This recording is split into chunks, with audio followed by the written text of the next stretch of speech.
გმადლობთ და მე დავიწყებ მაინც სამძიმრით ვანო ნადირაძის მიმართ, იმიტომ რომ გიერთდებით. მესმის, იმიტომ რომ შეუძლებელია დღეს არ ვახსენოთ, იმიტომ რომ ქალბატონო ნინომ რაც დაიწყო, ეგ არის მთავარი, მაინც მთავარი, იმიტომ რომ როცა იბრძვი უნდა იცოდე რა სიტუაციაში იბრძვი და როგორ უნდა იბრძოლო. მე ვარ დარწმუნებული, რომ ჩვენ ბიძინას დიქტატურა კი არა გვაქვს, ჩვენ გვაქვს რუსეთის ოკუპაცია გრძელდება საქართველოს ტერიტორიაზე.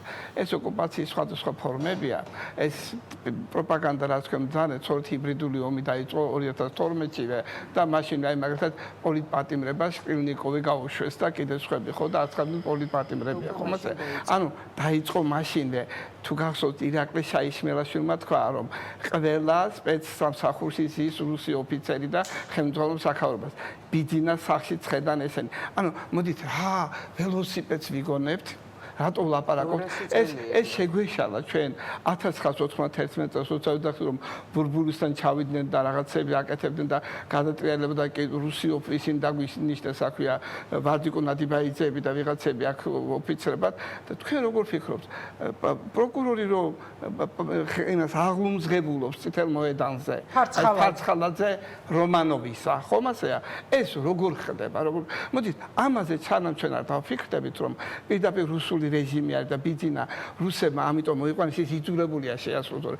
აი მაპატიეთ, მაგრამ ვინმე მიცის ერთმა ადამიანმა მაინც რომ როდესაც გადააყენა თავდაცვის შინაგან საქმეთა თავდაცვის მინისტრის გადააყენა შინაგან საქმეთა მიშამ ერთხელ გადააყენა ის რა ქვია ოქრუაშვილი და ქვეყანა დააქთან მეგობარი მისი ყოფილი ხომ ასეა და სოფლიო შემოერავს მოსკოვში ჩავიდა რამისა ხომ მაპატიეთ მაგრამ ახლა მithom მე პატივში მომდა დაუდასტურა ამ წუთში ირაკლი ოქრუაშვილს ნუ არ ვახსენეთ მე მგონი დღეს თუ თქვენ ახსენეთ კი მაგრამ რატო ლილუაშვილი და სხვები არ ჯანყდებიან რატომ მადლობას უხდიან ბიძინას და რუსეთს ხო? ეს არის რუსული ოპერაცია. ეს ადამიანები დარწმუნებულები არიან იმაში რომ რუსეთთან არიან. აი, ჩვენ რო თავიდან ვამბობდით რომ მიშა სააკაშვილი რუსეთის ტყვეა და ვანო ნადირაშვილი ნადირაძე საქართველოს იბრძვის უკრაინაში, მაშინ ვიღაცებს გიჟები ვეკონეთ, ხო? გიჟები, ამიტომ ჩვენ სანამ არ გავიგეთ, აი ახლა ამ წუთში ამ დარბაზში ვიცნობთ ერთმანეთს ხვდებით ადამიანები, რომელიც სხვა შემთხვევაში არ შევკრებილიყოთ, ეს კარგია. მე ხშირად ვამბობ, შეიძლება კანოსაში წასვლასაც გავდეს, ეს არის გამოთქვა, რომ შენი ქვეყნისთვის შეიძლება გააკეთო დაждდე ყველგან, სადაც საჭირო. ჩვენ თავარი ეს უნდა გავაკეთოთ, მაგრამ უნდა მივხვდეთ, რომ რუსი გვიყვოს. ის კი არა, რომ მაგას ვინც ვერ მიხვდა, ბატონო ბეჟან აქამდე, გონია, რომ მათთან საუბარი აი ამ თემაზე უკვე უსაგნოა, მე ასე მგონია. არა, თქვენც და ჩვენც ვლაპარაკობთ დემოკრატიის არასოებას ქვეყანაზე არ ვაპარაკობთ რუსეთის ოკუპაციის საქართველოს ტერიტორიაზე. აბა გაიხსენეთ დაიბარეს ახლა გახარია ჩორჩანას ამბებს. და თქვენსო რამოდენიმე სოფელი აი გესო ადრე ხო ამბობდნენ რომ ჩვენ ვართ პირველი ხელისუფლება, როდესაც არც ერთი ტკაველი მიწის არ დაგვიკარგავსო. ხო ამბობდნენ ამას, არა?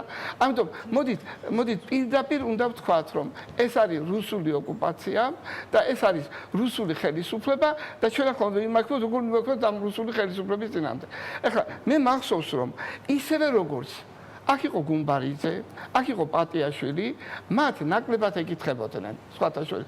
აი როცა 9 აპრილის ამბებს იძიებენ, არავინ არ ამბობს პატიაშვილმა ან გუმბარიძემ ხო, ვამბობთ რუსებმა ამ წუთშიც მე ვარ დარწმუნებული და და თვითონ შაიშმელაშვილმა თქვა სხვათა შორის გოგეშვილი რო იყო უშიშრობის მოადგილე რომ რუსეთში დადიან ინსტრუქციებს იღიებენ ჩამოდიან და ყავთ ოფიცერი ამაზე ლაპარაკი ახლა თქვენსა ლაპარაკობთ რას ვებრძვით ჩვენ ვებრძვით რუსეთს და რუსეთის ოკუპაციას მაგრამ ახლა გასათვალისწინებელი ისიც არის რომ ჩვენ გვაქვს უკეთესი მდგომარეობა ერთი მხრივ რომ ასე არასოდეს დასავლეთი ჩვენთან არ დამდგარა აი მაშინაც კი დამოუკიდებლობას ვაცხადებდით ამერიკას და ევროპას გვეუბნებათ ცოტა ხანი მოიცადეთ რუსეთში იქნება დემოკრატია და მე თქვენც მოგხედავთ ხომ ახლა ეს არ არის იციან თან რუსეთი ისაც ირანში ხდება დღეს ისაც მახლობელ აღმოსავლეთში ხდება რუსეთის დასუსტებას წარმოადგენს ისაც უკრაინაში ხდება როცა ესენი უკრაინის წინააღმდეგ წავიდნენ ხომ მე ამიტომ ამბობ რომ ჩვენი ამოცანა არის რომ ჩვენ ერთად უნდა დავდგეთ. ჩვენ უნდა დავდგეთ საქართველოს დამოუკიდებლობის შესანარჩუნებლად. და რა თქვა, ვინ მეტ ხმას მიიღებს რომელიღაც არჩევნებში. შეგვეშალა ხალხო. იმ არჩევნებშიც კი გავიყავით, მაშინ მიშამაც კი თქვა სხვა შორის 24 წელს რომ ერთი სიით გავიდეს ყველა. მეც არ ჩავეწერები რაც კიდათ ხო. ახლა ლელოც მოვიდა ამ ჯგუფზე, ამას ერთი სიით გავიგეთ არ გვინდა ყველა. მოდით, მაგრამ სიაზე არ გვექნება ლაპარაკი. ყველა მიცი ძალიან კარგად ამ დიქტატურის პერიოდში ვერავინ ვერ გაიმარჯვებს. მე ნამდვილად გაძლევთ პირობას, რომ აი დარწმუნებული ვარ, რომ არავითარი არჩევნებს ესენი არ ჩაგიტარებს. მაგრამ არჩევნები გაყალბდება, თქვა ერთ-ერთმა ექსპერტმა დავასახელებ და მე გამოვიდეთ ვიბრძოთ. ეს ხო გაყალბდა. მთელმა სოფლემ არცნო ხომ? სად არის? გამოვიდა 200,000 ადამიანი და აი აგერ ახალგაზრდა გვეუბნება რომ ცოტა იმედგაცრუება დაემართა, იმედი ქონდა რომ ამ 200,000 ადამიანს ჩაუდგებოდნენ პოლიტიკური პარტიების სათავეში. მათ ვერ შეძლეს, იმიტომ რომ ესე არ არის მიიღეს, არ მიიღეს პოლიტიკური პარტიის ლიდერობა იმას ნიშნავს, რომ შენ ქვებს გესურიან, მაგრამ რაც სწორი მიგაჩნია იქ მიდიხარ. იმას კი არ ლაპარაკობ, რაც ხალხს მოსწონს, ამან ხალხს ესაუბრებ იმაზე, რაც უკეთესია. პოლიტიკური პარტიები და მათი ლიდერები ცალკე თემა იყო აქამდე და ამ რეალობამ დაგვანახა ის დღეს ბევრი ადამიანი წერს ამაზე სოციალურ ქსელში, რომ სტუდიებშიც მოხდა ეგ ამბები. ხო, გეთანხმებით, თუმცა აღმოჩნდა, რომ მართლა ვერ გადატეხეს რა ეს ხალხი. თქვენიდოდ რა და თქვენ არა, პოლიტიკოსების გარეშე არ კესდება, მათაც ვერ შეძეთ. კიდე ერთხელ გავიმეორებ, რომ მე ვიცნობდი ყოფილვარ ამ პოლიტიკურ ორგანიზაციებში მიმართებაში, რომ დაბულინგება მიგვიღება, რომ თავი როცა მიდიხარი იქ ის კი არა, რომ ისე ლაპარაკო, რაც მას სურს. ის ქვეყანა უნდა აუშენო, რაც მას სურს, რაც უკეთესია, მაგრამ უნდა დააჯერო და არა ის რომ აი ვერ გამოვიდით, იმიტომ არ მოგცეს ამის საშუალება. ოპოზიციის ლიდერების სასარგებლოდ უნდა ვთქვათ ერთი, რომ აი ამ ციხეში წასვლით მათ ყველამ დაამტკიცეს, რომ არ გატყდნენ იმის მიუხედავად, ვინ როგორ უყურებდა, ვინ რას იხილ, არა, როგორ არ არის მათი ბრალი. ეს ყველა ჩვენთაგანის ბრალია. არა, არ გატყდნენ ფაქტია.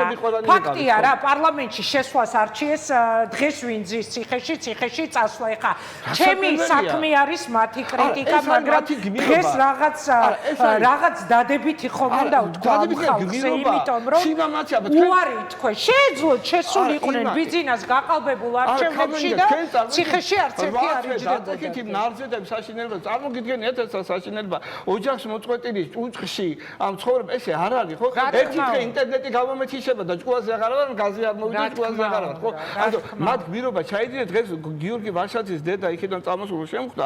მე დავიბენი, არც ვიცი რა უთხარი ქალბატონს. აი არ ვიცი, არის ყველაფერი კარგად იქნება, უთხარი. ხო, შეიძლება ყველაფერი კარგად იქნება, უთხრა დედას, ხო? ან ეს ადამიანები წარმატებული რაც იყო, ესენი ნახეთ, მათ თუნდაც აი ვინმე ზიდა იმას რომ ხო შეიძლებოდა რომ საქართველოს სულ სამი ქვეყნიდან არ ჩასულა დემოკრატიულიდან საერთოდ არავინ არ ჩასულა ირანში სადაც ისაქვე სიკვდილი ამერიკას იძახდნენ ხომასე იქ ჩავიდა რამოდენი მეტი შემოკარგვა რა ამას გადა ვინ ზიდა ესენი ახლა აკეთებენ იმას რომ დააჩქარონ რაც შეიძლება მეტი ადამიანი დააპატიმროს ისაც გააკეთეს 921 წელს რაც გააკეთეს 92-ში მეტი დააპატიმრო რომ იარაღით მიაწვე დააშინო ეს არის ბოლო ნაბიჯი აი ერთი წუთი ეს არის მთლიანად მათ უნდა დააშინონ ყველა კი ბატონო ბატონო ბეჟან და ირაკლის